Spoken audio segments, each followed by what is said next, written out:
Clear goal saya ketika saya bisa dapetin prestasi segitu. Ya, ini yang saya punya. Pertama, saya punya visi. Saya bisa memperoleh tahun depan income 5 juta sebulan aja. Saya kerjain serius. Ya. Kenapa kok 5 juta itu membuat saya tertarik? 5 juta tahun 2002 ya lumayan lah, tapi ya nggak gede-gede amat juga. Betul nggak?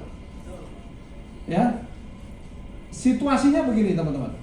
Pada saat saya memulai bisnis ini, memulai bisnis itu, bisnis itu bukan bisnis ini ya, bisnis itu di masa lalu itu, saya di posisi nggak percaya sama industri network marketing. Saya sudah pernah gagal banyak kali, ya. Dan pada saat itu saya punya kesibukan sebagai konsultan arsitek. Ada kontraktor atau konsultan arsitek di sini? Nggak ada ya? Nggak ada ya? Jadi nggak bisa relate dengan apa yang saya rasakan.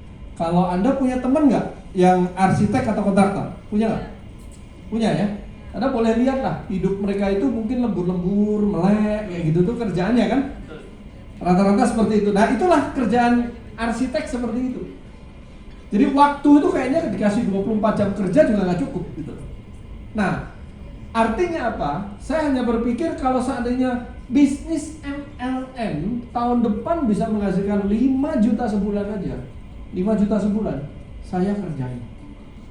Itu saya yakin bisa, kalau 5 juta bisa lah.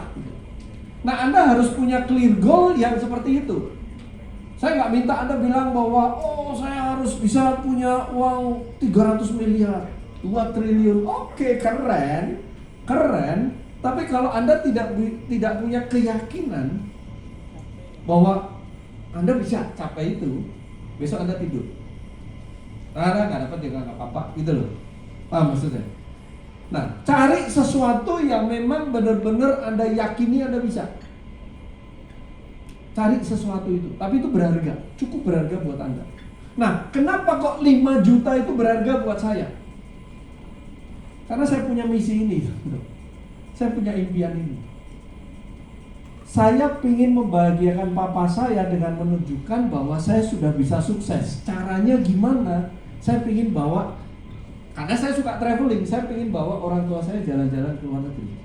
Dengan saya mikir gini loh, dengan saya punya 5 juta, tanpa mengganggu konsultan arsitek saya, tanpa mengganggu penghasilan utama saya, artinya setahun saya bisa nabung berapa? 60 juta kan? Zaman itu 60 juta, kalau Anda ikut tur ke Eropa itu 15 juta masih bisa dapat. Tur 10 hari itu 15 juta satu orang masih bisa dapat. Artinya apa? Satu tahun saya bisa 2 kali keluar negeri sama bapak saya tanpa mengganggu income konsultan arsitek saya. Ini yang membuat saya pikir apa? Ya nggak apa-apa lah, saya jalaninya juga bukan jalanin full time bisnis kok.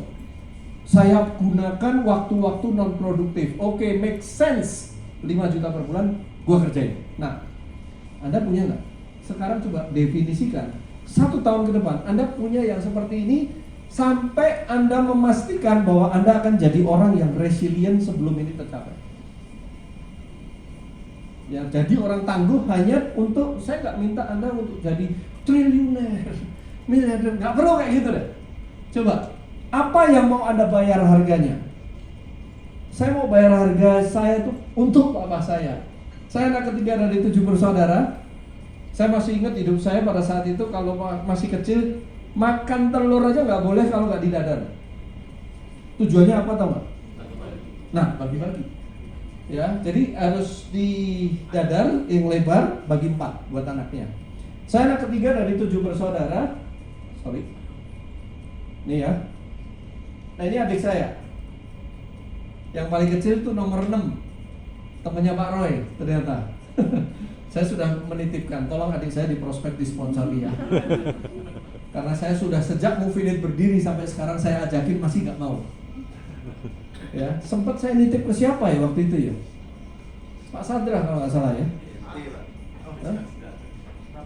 Yang adik, tolong itu diproses tuh yang Bandung sama temanmu yang orang MCI itu.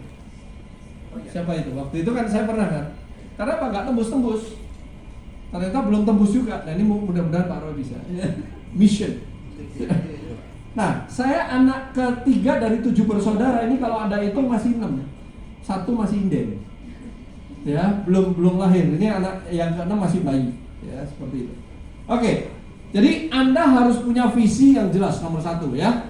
Temukan itu sampai sesuatunya Anda bisa dapetin yang mungkin. Yang kedua, identifikasi masalah yang dapat menjadi penghambat. Mulai sekarang coba rencanakan kondisi kita masing-masing. Ya, tapi saya ceritakan teman-teman, ketika saya memutuskan oke, saya lakukan, saya identifikasi masalah yang mungkin bisa menjadi penghambat saya itu apa.